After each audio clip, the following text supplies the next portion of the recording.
Hello, lovely people.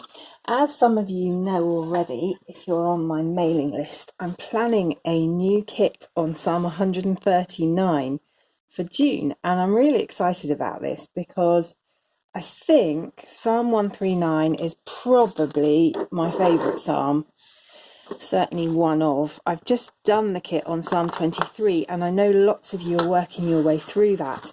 So do stick the pictures up on the Facebook group when you get a page that you're happy to share, and I'll put a link below so that you can find that easily. But I'm working now on Psalm 139, and I'm just in the process of writing the notes, and in some ways it's quite challenging because I just do know this psalm very well, and it's so much part of who I am that it's quite challenging to be able to kind of say useful things about it. I don't know whether you find that, but when you know a passage so well that it just dwells inside you, what can you say? But of course, there's so much to say about this particular psalm. It's the one that starts off, Lord, you have searched me and you know me. You know when I sit and when I rise. You perceive my thoughts from afar. You discern my lying down, my going out. So it's basically saying, God knows us. He knows everything about us. And his unconditional love is based on that complete knowledge. And that's what's so mind-boggling. So I'm just thinking about how to kind of convey that to myself in terms of the journaling. What can I do to get myself in touch emotionally with that incredible love that God has? And so I'm thinking about the first verse, you've searched me and you know me, and the second verse, you know when I sit and when I rise. And I'm just thinking what that actually means is that God loves us, me, you, all of us, from a position of knowledge, and he loves us in everything we're doing, in all the things we like, in all the things we struggle with, and in every part of our lives, in every aspect of our being. So I'm trying to represent this, and I'm going to write all this into the notes, and the booklet is in design at the moment, so it's nowhere finished. I haven't got anything that I can show you at the moment, but I can show you the washi tape that's going to come in the kit for most people, and it's this gorgeous, until I run out of it is what I mean, and then I'll substitute it for something else, but I've got lots of it. It's this gorgeous kind of cloudy, birdy, starry universe, and it's got butterflies in it as well. And this is really for me echoing that verse 7. Where can I go from your spirit? Where can I flee from your presence? If I go up to the heavens, you're there. If I make my bed in the depths, you're there. If I rise on the wings of the dawn. And for me, this tape is just, I don't know if you can see it there, I've got it a bit in shadow. It's really about rising on the wings of the dawn and finding that God is there as well, and that he is everywhere in all our different cycles and experiences. So what I've done is I've just pulled out a few scraps of picture and some leftover stickers and a little bit of writing from the church news sheet, which has the liturgy in it for the church that I go to. And I've just pulled out these bits and pieces. This was from a Daphne's diary. And what these do is they represent for me lots of different bits of my life, lots of different phases of feeling, if that makes sense. And they are reminding me as I put them on the page that God knows everything about me, and that so when we talk about God's love, it's actually in that context of knowing, and that he loves me when I'm doing paper craft. I've got all those nice bits of paper there. He loves me when I'm out on holiday with my family, walking the hills and hopefully seeing some puffins. He loves all the different things that I love to do, and he loves me doing those things because I love them. So I'm just sticking a few bits. Now, if you've got my Psalm 23 kit, you'll see that the artwork in there shows you that generally when I'm doing these kind of collage pages that represent something about the relationship between God and me, I tend to pack everything in and just put far too much stuff on the page, and there's no white space left. And there's a few examples of those sorts of collages and some mixed media stuff where I've included paint as well in the Psalm 23 book. But for this page, because I feel like life with God is a spacious place, I'm kind of leaving some bits white, and I'm leaving some spaces here and there.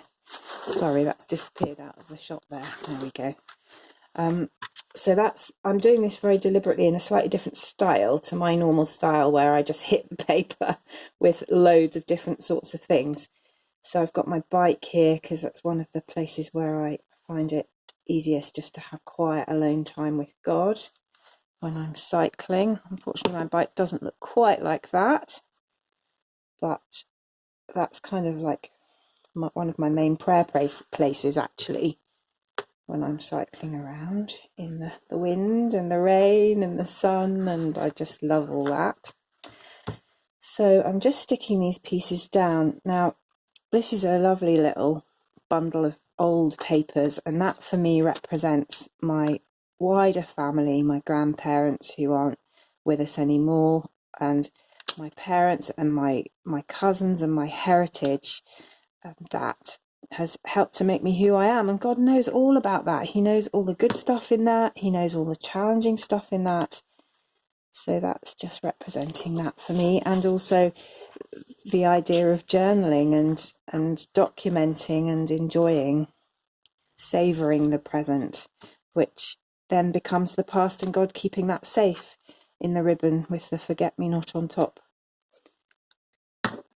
And this is a little RSPB publication called Save Nature Now. And I'm just sticking that there because that's something I really care about. I really care about the natural world, and I know that God does too. And obviously I've done a whole journaling kit about that called God's Creation, Our Concern. If you're interested in following up some Bible passages that help us to think about how we relate to God's creation and the world, and I can leave the link to that below. Now, this curlew, which I absolutely love, I had a slight accident when I was tearing it out of the magazine, because the distinct thing about curlews is that their beaks curve down, and this curlew's beak does not curve down because the end of his beak got ripped off when I was tearing it out, because it was near the inner spine of the magazine, and it didn't rip very well. So I think I'm going to put him in, but I'm going to try and doctor it a bit and add the very distinctive curlew curl back on, because I think he's going to need to have that. So I'm going to pop those flowers there, and then he can be flying across, and I'll see if I can put his beak back to rights. Now, what you'll notice here is that I've got these kind of clouds, pinky blue clouds, in the two diagonal corners, and I just copied those from the washi tape, actually, with watercolour. And I might, in a minute, just show you how I did that, because it was really easy. And it's something I love to do, is to take a washi tape or a sticker or something and then use it as a theme that I can mimic in some way, that I can copy in my journaling. And I find that a really helpful and inspiring way. I've just ripped this curlew again. Sorry, curlew. I find it a really inspiring way to use washi tape and stickers and kind of have them as a jumping off point for things that I want to do, and things that I can try myself. So I really like these clouds that you get on this washi tape and the symbolism of those, which for me is kind of heavenly and mysterious, which is part of how I experience God. And I'm just going to take a pencil and see if I can put the end of this curlew's beak back in. Oh, that's much more curlew-like. It's not perfect, but that looks more curlew to me. I don't know if you can see that. I might just give the beak a little more weight at the end. There we go. Okay, he's been restored. Good. And yeah, so I'm pleased with these, and I'm going to use these, I think, to write the verses or the message that I think God is saying to me from the verses round the edge. So for me, one of the key messages here in 139 verses 1 and 2 is that very simply that God really does know us. And, you know, that is incredible. I'm just putting that prayer there. Many of us know so well, Lord, yours, Lord, is the greatness, the power, the glory, the splendour and the majesty. That one we use in the communion liturgy if you're in an Anglican tradition. And these are just left over from a sticker sheet. So I'm going to add these on as well. And I think that is going to symbolise my journaling and coffee drinking habit. That's great. Okay, so I'm just going to put one more of these clouds down here, just so you can see how I went about it. And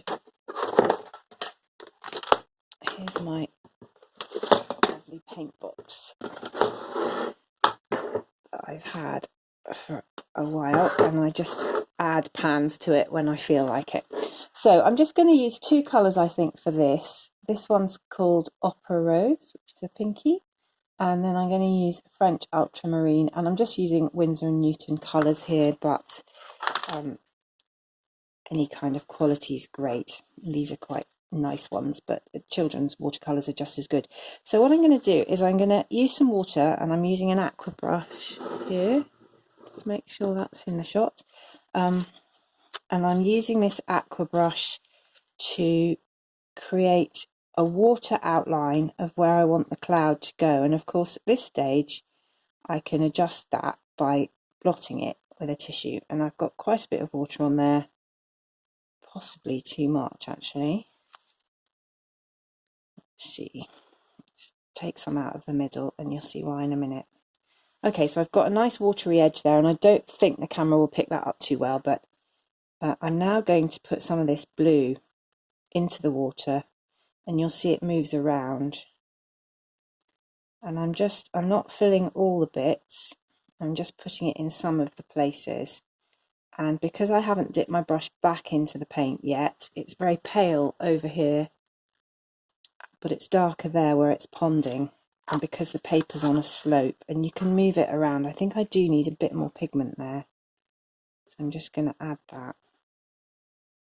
And it's starting to move around, and you'll see it will form an edge where the edge of the water was. So I'm going to dry off my brush on here, and it's nice and clean now. This is these are wonderful, these brushes. I love them so much, and this is a very old one that I've had for years. And so the tip of it is the bristles are very stained, but it does the job. So I'm now putting some pink in the middle, and of course where it merges with the blue, it's going purpley. And because there's quite a lot of water on here, I don't know exactly how this is going to turn out, because the water and the paint mixes according to its own will somehow, and I really like that. That's all part of the fun of it. So I'm going to put a bit more pink here, up here, and that will just add some depth to the colour. So I'm now going to let that dry, and it will turn out to look pretty much like this dry one next to it. And the pack, the set, the journaling kit that is coming out on Psalm 139 is going to have sticky notes in it, really lovely ones actually, which are going to look nice next to this washi tape, and also some of the stickers that are coming in the pack. And so I'm going to use those, I think, on most pages to write out the verses. So I like to have a base verse for a page, like my starting point, and for here it's verses, well, I suppose 1 to 6 really of Psalm 139, but especially verses 1 and 2. And that's my kind of starting point for this, and that's all great.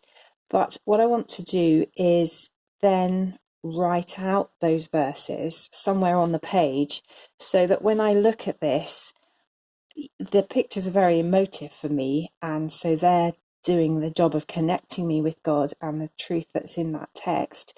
But I like to have the text there as well, just to see where it's coming from. So I'm going to, on lots of the pages, I think, as I move through the psalm, write the text on the sticky note and then make that part of my collage or part of my journaling. Or maybe I'll do a paint wash background and write the verse on top of that. But I'm thinking for these clouds, I'm actually going to write the verse round the edge of these clouds, because I think that will look nice. And there's something powerful about the truth of God encompassing all things and encompassing the space that I live in. You know, the spaces that we live in are filled with and bounded by the Holy Spirit. And, you know, it's hard to understand sometimes why the bad things happen in our spaces when that's true. And of course, you know, bad and difficult things do happen. And lots of us are going through really difficult times at the moment. If you're in a situation where you're isolating or shielding or locked down or whatever, you know, many of us are finding that difficult in lots of different ways, depending on our circumstances. But we know that God is still in the space that we inhabit, and he knows us in that space, and he knows what we're struggling with. And for me, that's the truth of Psalm 139 that really makes a difference, that whatever space we're in, God's there. So I'm going to write the verses round here to kind of represent that. Now, here are some of the stickers that I'm just playing with on the right there that are going into the pack. And I think this one that says simple things is going to need to go on this page, because I think part of what's going on for me with this psalm is that God knows us as we are, not when we've dusted ourselves off and made ourselves all kind of spruced up and ready to be considered. God loves us in the simple things, and he loves us all the time, and he loves us when we're not prepared and when we're not done up in some particular way, and he just loves us through life. And it's that simplicity that I really value. I'm putting another sticker there from a little pack that I've got in my stash, which is a pile of books. And that represents all sorts of things for me, including the fact that I like reading, and when I'm reading, God's with me. And I'm going to put this little suitcase here, which is from the same set as those. And that's representing various people that I go and visit and stay with in my family, including my parents. And I'm also going to put these little raindrops, I think possibly coming out of that cloud actually, because for me what they symbolize is when times are not so good and when things are difficult and painful. And so they're kind of tears, and God knows us and is with us then too. No, that's going to go there. That's perfect. Good. I'm just about leaving room to write round that cloud. And it's really important to me that we know that God is with us even when things are tough, and when things go badly wrong or feel very painful. It does not mean God's deserted us. We don't always understand why he allows that, but he is still there, and I need to know that, because life's not always straightforward. Now, this gorgeous washi tape is in my shop at the moment, and I'm just going to cut one piece out of it which says "Let Light Shine." So the good thing about washi tape is you can either use it as a long tape or you can use it as stickers and cut it up. So I'm just cutting out this one piece that I'm going to use as a sticker, and I'm going to put it right down there. Let light shine. And that's my prayer in the midst of all this love that God has, as he knows me in everything that I do. So I hope that was helpful, and the 139 materials will be around come June, but for the moment, go have a look at the psalm. It's amazing. And thank you for watching. Please subscribe if you haven't already, and I'll see you in the next video. Goodbye.